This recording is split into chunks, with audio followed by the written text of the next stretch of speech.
Hello friends, आपका स्वागत है हमारे चैनल में। सद्दाम हुसैन एक ऐसा नाम जो वेस्ट एशिया के हिस्ट्री में पावर, फियर और ब्रुटैलिटी का सिंबल बन गया।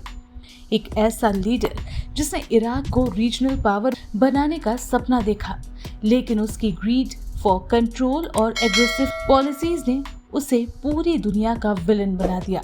लेकिन सद्दाम सिर्फ एक डिक्टेटर नहीं था, वो एक स्ट्रैटेजी प्लानर, ब्रूटल रूलर और पावर ब्रोकर भी था। आज हम इस वीडियो में समझेंगे सद्दाम हुसैन का rise from poverty to presidency, उसकी वो पावर गेम, यूएस के साथ क्लैशेस और आखिर में उसका डाउनफॉल और एग्जीक्यूशन। तो वीडियो को एंड तक जरूर देखें।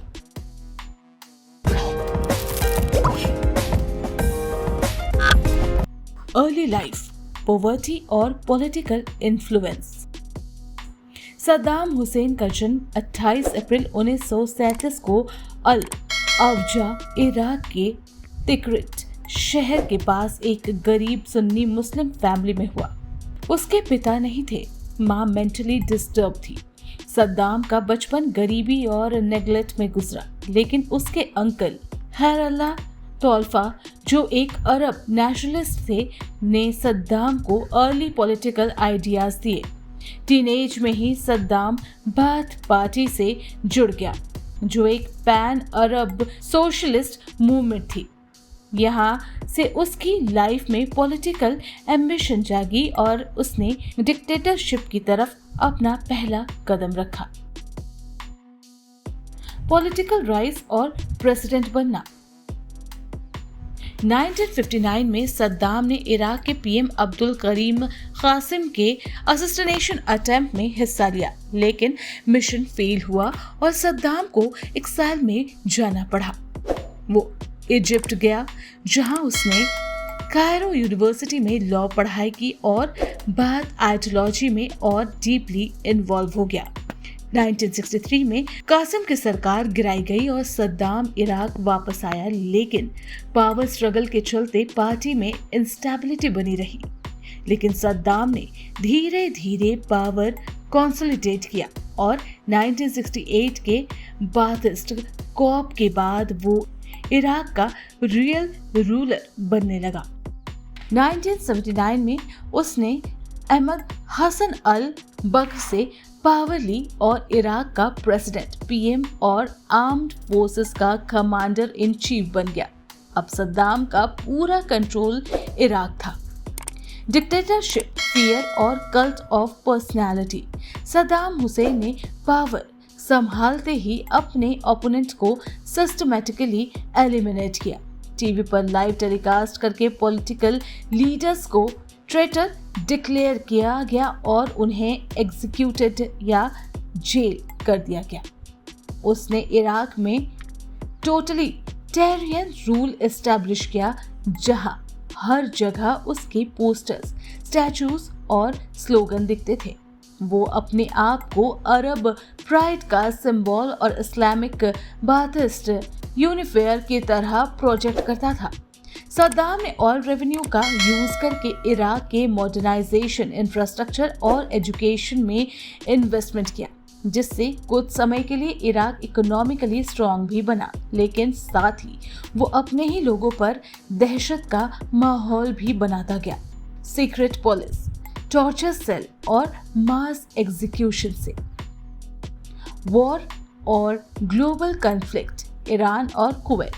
1980 में सद्दाम ने सबसे बड़ा स्ट्रैटेजिक मिस्टेक किया। उसने ईरान के खिलाफ वॉर डिक्लेयर की। ईरान इराक वॉर एक ब्लडी और एग्जॉशन वॉर बनी, जिसमें 10 लाख से ज्यादा लोग मारे गए, लेकिन कोई क्लियर विनर नहीं निकला। फिर भी सद्दाम ने अपने आप को हीरो प्रोजेक्ट किया, जो शिया ईरान के खिलाफ सुन्नी अरब इंटरेस्ट प्रोटेक्ट कर रहा था। इसके बाद 1990 में सद्दाम ने कुवैत पर अटैक कर दिया। उसका मानना था कि कुवैत इराक का ही हिस्सा था और वो ऑयल फील्ड पर कंट्रोल चाहता था। ये मूव पूरी दुनिया के खिलाफ चला गया। 1991 में यूएस लेड कोalition ने ऑपरेशन डेजर्ट स्टॉर्म के थ्रू इराक को कुवैत से बाहर निकाल दिया और सद्दाम की आर्मी की बड़ी हार हुई। लेकिन फिर भी सद्दाम पावर में बना रहा, लेकिन अब एक इंटरनेशनली आइसोलेटेड डिक्टेटर की तरह। यूएस क्लैश, सैंक्शंस और वॉर। 1990s में यूएन ने इराक पर हार्श सैंक्शन लगा दिया, जिसका असर डायरेक्टली कॉमन इराकी लोगों पर पड़ा। सद्दाम पर एलिगेशंस लगे कि उसने WMD यानी weapon of mass destruction develop किया है, जो लेटर प्रूव नहीं हुआ। लेकिन 9/11 अटैक के बाद यूएस ने सद्दाम को अपना टारगेट बना दिया।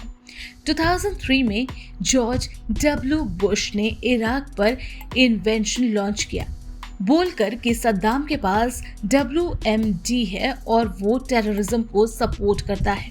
सद्दाम की आर्मी सिर्फ कुछ दिनों में कोलैप्स हो गई और सद्दाम अंडरग्राउंड चला गया।